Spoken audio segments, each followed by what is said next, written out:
চাঁপাইনবাবগঞ্জের মহানন্দা নদীতে এগিয়ে চলছে দেশের সবচেয়ে বড় এবং দক্ষিণ এশিয়ার 10ম বৃহত্তম রাবার ড্যামের নির্মাণ কাজ। এরই মধ্যে প্রকল্পের 95% কাজ শেষ। চাঁপাইনবাবগঞ্জের প্রতিনিধি ডাব্লু কুমার ঘোষের পাঠানো তথ্য এবং ছবিতে ডেস্ক রিপোর্ট।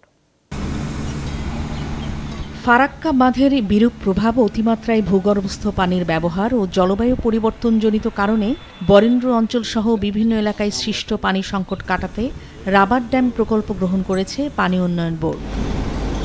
2021 সালে জেলা শহরের রেহাইটচর এলাকায় বীরশ্রেষ্ঠ শহীদ ক্যাপ্টেন মহিউদ্দিন জাহাঙ্গীর সেতুর ভাটিতে শুরু হয় 353 মিটার দীর্ঘ রাবার ড্যামের নির্মাণ কাজ। এরই মধ্যে প্রকল্পের 98% কাজ শেষ এবং শিগগিরই শেষ হবে বাকি কাজ, জানিয়েছেন সংশ্লিষ্ট কর্মকর্তারা। রাবার ড্যাম কানেক্টিং এর যে রোডটা আছে ওটার কাজ চলমান রয়েছে এবং এটা 80% কমপ্লিট হয়ে গেছে কাজ, এবং আমাদের প্রকল্পের টোটাল কাজের 98% ইতিমধ্যে কমপ্লিট হয়ে গেছে। বাকি 2% আছে, উইদিন 20 ডেজের মধ্যে আমরা একটা কমপ্লিট করবো ইনশাল্লাহ। এই রাবার ড্যামের যে আপে যে আপনার 56 কিলোমিটার বাংলাদেশের ভিতরে অংশ আছে, এই 56 কিলোমিটারের এই পুরা নদীটাই আমাদের পানি থাকবে। এই পানি থাকলে এই দুই পারের লোকজন কৃষি কিংবা মৎস্য কিংবা অন্য যে মানুষের কাজের যে পানি লাগে, এই পানিগুলো এখান থেকে মিট আপ করতে পারবে।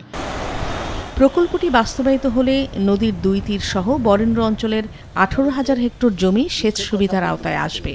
বছর জুড়ে বাড়বে দেশীয় মাছের উৎপাদন, পাশাপাশি ভূগর্ভস্থ পানির স্তর বাড়ায় এলাকার টিউবওয়েলগুলোতে সহজেই মিলবে সুপেয় পানি।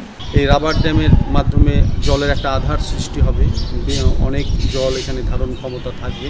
সেহেতু সেচ যদি ভালোভাবে দেওয়া যায় তাহলে আমাদের ফসল উৎপাদন বাড়বে। তো আমরাকে যদি এই পানি থাকে তাহলে আমরা কিন্তু এই মাছ ধরে জীবিকা নির্বাহ করতে পারবো। এটার জন্য সৌন্দর্য হয় সে ব্যবস্থা কোনা রেখে জনের কাজ সৌন্দর্যটা শেষ করে। তবে ড্যামের জন্য অধিগ্রহণ করা জমির অর্থ বুঝে না পাওয়ায় ক্ষোভ জানিয়েছেন অনেকে। আমাদের এখন অধিগ্রহণের যে ন্যায্য যে পাওনা, আমরা পাওনাটা এখন আমরা অতি শীঘ্র চাই এবং প্রসেসও চলছে, আমরা শুনছি, কিন্তু তারপরেও আমরা দেখছি যে এটা ধীরগতি সম্পন্ন।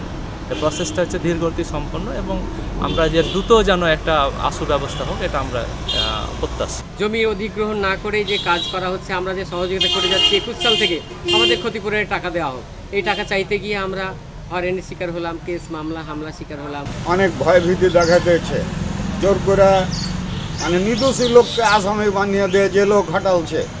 তো এই পরিস্থিতি আমাদের পয়সা গড়িয়ে দিতেছে না। জমি অধিগ্রহণ প্রক্রিয়াটা একটু জটিল প্রক্রিয়া, আপনারা জানেন। হ্যাঁ, এটা আমাদের ডিসি মহোদয় প্লাস হলো আমাদের ডিপার্টমেন্ট প্লাস হলো যা আছে সবাই মিলে কাজ করতেছে। এটা আমরা দ্রুতই এটা হয়তো সলিউশন হবে। প্রকল্পটির মোট ব্যয় ধরা হয়েছে 246 কোটি টাকা। মাছরাঙা নিউজ ডেস্ক।